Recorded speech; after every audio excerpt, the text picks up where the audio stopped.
Jika ada yang sulit dipisah dari keseharian masyarakat Indonesia, mungkin sambal bisa jadi salah satunya.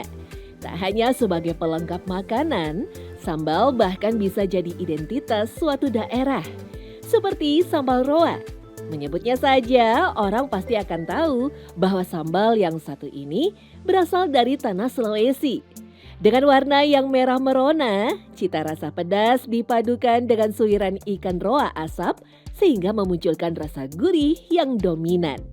Selain cocok disandingkan dengan nasi dan lauk, sambal roa pun juga akan serasi jika menjadi cocolan pisang goreng. Selain Sulawesi, Lampung dan Sumatera pun punya sambal yang tak kalah khas. Bahkan sambal seruit menjadi saksi bisu percampuran cabai dengan fermentasi salah satu buah termahal di dunia, durian. Seperti apa? Selengkapnya dalam Secret Story, mengungkap rahasia di balik cerita. Indonesia negerinya sambal, julukan yang seharusnya tak berlebihan.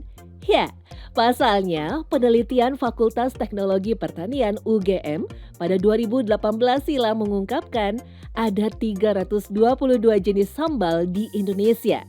Di antaranya ada 119 macam sambal mentah, 138 sambal masak, dan sisanya merupakan variasi sambal untuk bumbu masakan.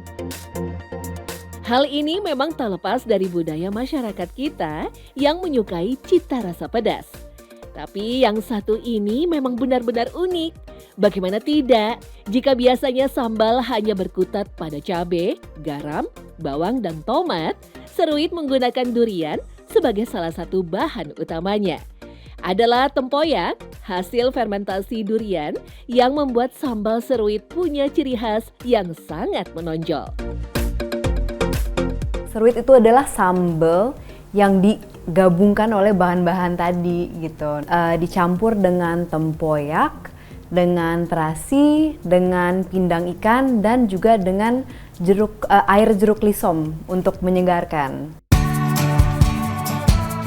Merujuk dari beberapa catatan, tempoyak sendiri adalah bahan makanan yang tercipta dari kearifan lokal masyarakat Lampung dan Sumatera pada umumnya. Meski tak ada catatan tertulis tentang sejarah tempoyak, diyakini masyarakat Melayu telah mengenal teknik fermentasi durian ini sejak ratusan tahun silam. Salah satu faktornya adalah melimpahnya persediaan buah durian di Pulau Sumatera itu sendiri. Daging durian lokal yang telah matang akan dipisahkan dari bijinya dan disimpan dalam tempat yang rapat. Dalam waktu 5-7 hari, tempoyak pun siap dicampurkan dalam masakan. Baik olahan sambal ataupun sajian utama lainnya seperti gulai ikan patin. Sementara itu, untuk sambal seruit sendiri adalah perpaduan tempoyak, sambal terasi, sekaligus ikan asap maupun pindang. Proses membuat seruit tidaklah sulit. Langkah awal tentu membuat sambal terasi. Bahan seperti cabai, bawang, dan juga terasi dihaluskan. Tomat kecil atau rampai ditambahkan untuk memberikan rasa segar pada sambal terasi. Menurut Ella yang 2 tahun mengelola rumah makan khas Lampung, bahan yang satu ini khusus didatangkan dari Lampung demi menjaga cita rasa dari sambalnya. Di sini kan tomat cherry namanya, beda banget Kak. Itu rasanya sama rampai yang tomat kecil dari Lampung tuh beda. Meski bisa menggunakan beberapa jenis ikan, salah satu yang paling sering dipakai sebagai campuran seruit adalah ikan baung. Selain dagingnya yang lembut dan tebal, ikan baung memang mudah ditemui di sekitar perairan Lampung, bahkan seluruh Sumatera.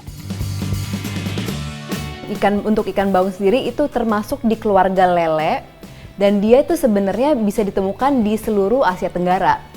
Jadi nggak cuma di Lampung doang. Jadi kalau misalnya khas Lampung sebenarnya enggak, tapi itu yang diumum dimakan dengan seruit gitu. Yang tak kalah penting, tentu lalapan yang nantinya juga akan dicampurkan dalam seruit. Selain lalapan standar sambal Nusantara, Ella juga memakai terong yang telah dibakar terlebih dahulu. Daging terong yang lembut dinilai akan semakin menguatkan rasa seruit. Setelah itu, barulah sambal, tempoyak, ikan dan semua bahan dicampurkan.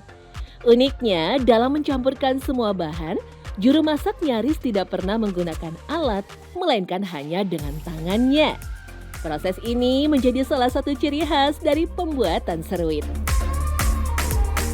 Biasanya nyeruit itu di ulekannya sendiri, jadi dia kan bikin sambelnya di ulekannya tuh, dicampur dengan ikan, dicampur dengan lalapan, dan itu semua dicampur itu, dan itu dimakan bareng-bareng di ulekannya, dan kebersamaan itu yang indah.